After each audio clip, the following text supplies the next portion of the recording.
I never imagined that the day would come when everything I had worked for would just slip away like sand through my fingers. For years, I wasn't just an employee, I was part of the family. My boss, a man who built the company from the ground up with his own two hands, trusted me like no one else. I knew every corner of that business, every secret, every challenge. I was loyal, hardworking, and always ready to go the extra mile. I believed in the company, and I believed in him. When he passed away, it felt like the ground beneath me cracked open. The news hit me like a thunderbolt. He wasn't just my employer, he was my mentor, my guide, the person who had shaped my career and my life. I thought his daughter would step in and keep things steady, honor his legacy, and respect the people who had helped build the company. But she was nothing like him. Young, impatient, and full of ideas that didn't fit the company's culture or history. At first, I tried to be patient. I gave her the benefit of the doubt. I told myself she was just trying to find her footing, that she needed time to learn. I even tried to help her, offering advice and support. But soon, I realized she had other plans. One morning, she called me into her office. Her eyes were cold, her voice sharp and distant. Without warning, she told me I was fired. No explanation, no chance to defend myself. Just like that, after all those years of dedication, I was stunned, hurt, angry. How could she do this? Didn't she see what I had done for the company? Didn't she care about the people who had built this place? I thought loyalty meant something. I thought respect was earned through years of hard work. But she didn't care. As I packed my things, a storm of emotions raged inside me. Betrayal, sadness, and a fierce determination. She thought she could push me aside, erase me from the story. But she didn't know one crucial detail. I wasn't done yet. I walked out of that office with my head held high, but my mind was racing. I knew this wasn't just about a job. It was about power, control, and a deep ignorance of what it took to build something real. She had made a mistake, a big one, and I was going to make sure she paid for it. I spent that night replaying every moment, every word. I thought about the years I had given, the sacrifices I had made. I thought about the people who still believed in the company, who depended on it for their livelihoods. And I realized something. I wasn't just fighting for myself. I was fighting for all of them. Losing my job was a shock, but it also opened my eyes wide. As I tried to make sense of what had happened, I started noticing things that didn't add up. The company wasn't as solid as it seemed on the surface. There were whispers of shady deals, unexplained expenses, and reckless decisions that threatened to sink everything. I began to dig. I reached out to old colleagues, people who still cared about the company's future. Together, we uncovered a tangled web of problems. The new boss was reckless, making decisions without understanding the consequences. She was sinking the company into debt, alienating loyal employees, and risking everything my boss had built with blood, sweat, and tears. But the biggest shock came when I realized my firing wasn't just a personal attack. It was part of a bigger plan, a plan to cover up mistakes, hide financial troubles, and silence anyone who might stand in her way. I knew I had to act, not just for myself, but for the company, for the people who depended on it, and for the memory of the man who had trusted me. So, I started preparing. Quietly, carefully, I gathered evidence. I documented every misstep, every shady deal, every lie. I reconnected with allies who could help me expose the truth. I learned about her weaknesses, her fears, and the mistakes she made. The more I dug, the more I saw how vulnerable she really was. It wasn't going to be easy. She was powerful, and she had the advantage of being in control. But I had something she didn't: knowledge, experience, and a burning desire for justice. I spent countless nights going over documents, making phone calls, and piecing together the puzzle. I talked to former employees who had been pushed out, suppliers who had been shortchanged, and even clients who had been misled. Each conversation added another layer to the story, another piece of evidence. I realized that the daughter's arrogance was her biggest weakness. She thought she could bulldoze her way through the company without consequences. She underestimated the people who had built it and the power of the truth. The game had changed, and I was ready to play. After uncovering the hidden truths about the company and the reckless decisions the new boss was making, I knew I couldn't rush into confrontation. This wasn't a simple fight. It was a battle that required patience, strategy, and careful planning. I had to be smart. I had to be quiet. I started by reconnecting with old allies, people who had been loyal to the company and to my late boss. Some were hesitant at first, afraid of the new leadership, but once I shared what I had discovered, they understood the stakes.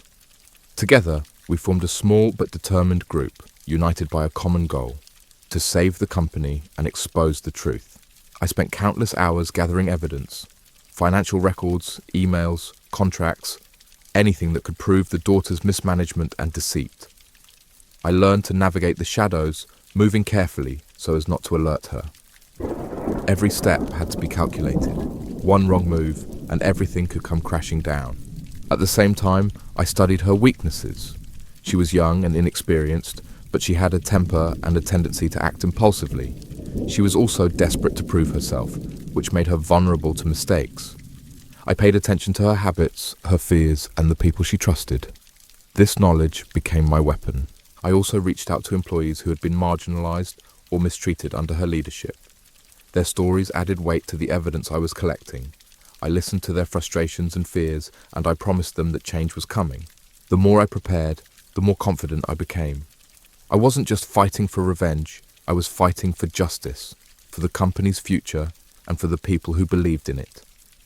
I knew the road ahead would be tough, but I was ready. With everything in place, it was time to act. I began by presenting the evidence to the company's board of directors. It wasn't easy.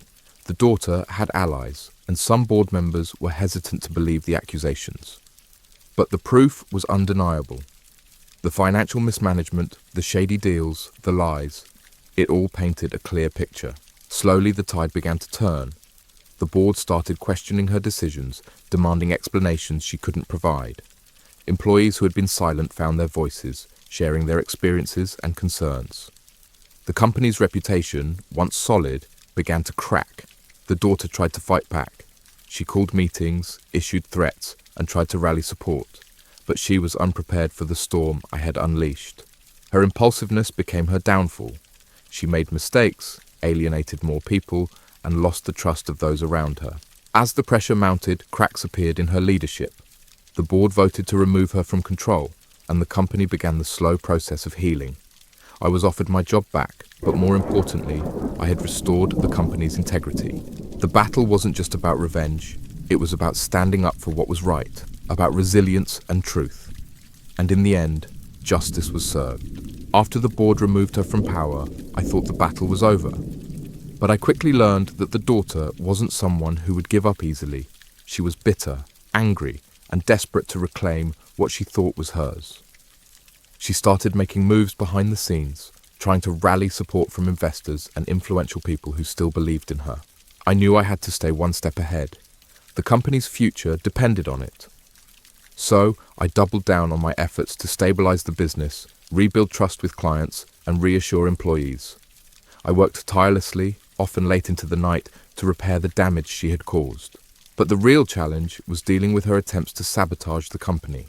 She leaked false information to the media, tried to disrupt key contracts, and even attempted legal action against me and the board. It was a messy, exhausting fight. That's when I remembered the one detail she didn't know. The secret my late boss had entrusted to me years ago. It was a contingency plan, a safeguard he had put in place in case something went wrong. A legal clause hidden deep within the company's founding documents that gave me the authority to act decisively in moments of crisis. With this power, I was able to block her attempts to interfere and protect the company's assets. I also used it to bring in new leadership, people who shared the values and vision of the original founder. The daughter's influence faded quickly after that. Without access to the company's resources and with her reputation tarnished, she had no choice but to step away for good. Looking back, I realized that loyalty and knowledge were my greatest weapons. She underestimated both. She thought firing me would silence me, but it only made me stronger. The company is now on a path to recovery, stronger and more united than ever. And as for me, I've learned that sometimes the most important battles are fought not with anger, but with patience, strategy, and an unshakable belief in what's right. With the daughter finally out of the picture, the company began to breathe again. The weight of uncertainty lifted, and a new sense of hope filled the air. But the journey wasn't over. Rebuilding trust, restoring the company's reputation, and steering it toward a brighter future required more than just removing a bad leader. It demanded vision, dedication, and unity. I stepped into a new role, not just as an employee, but as a guardian of the legacy my late boss had left behind. I worked closely with the new leadership team, people who shared the same values of integrity, hard work, and respect for everyone involved. Together, we crafted a plan to revive the company's core strengths while adapting to the changing market. One of the first things we did was reconnect with the employees. Many had been disheartened by the turmoil, but they were eager to contribute once again.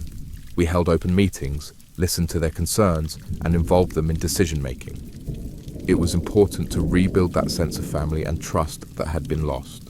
We also reached out to clients and partners, assuring them that the company was back on track. Transparency became our mantra.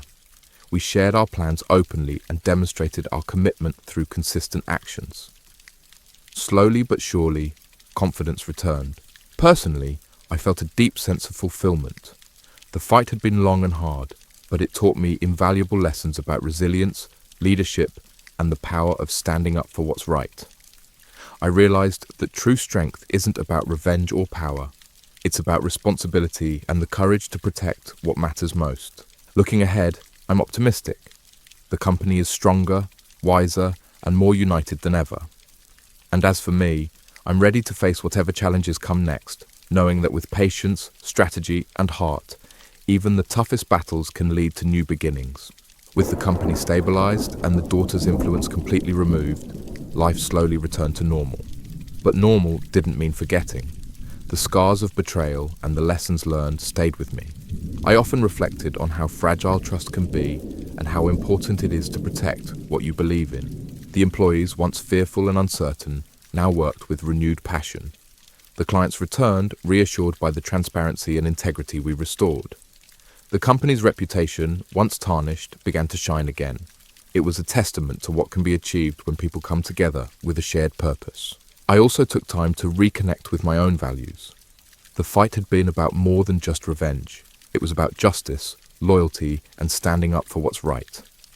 I realized that true victory isn't about tearing others down, but about building something better. The experience changed me. I became more patient, more strategic, and more compassionate.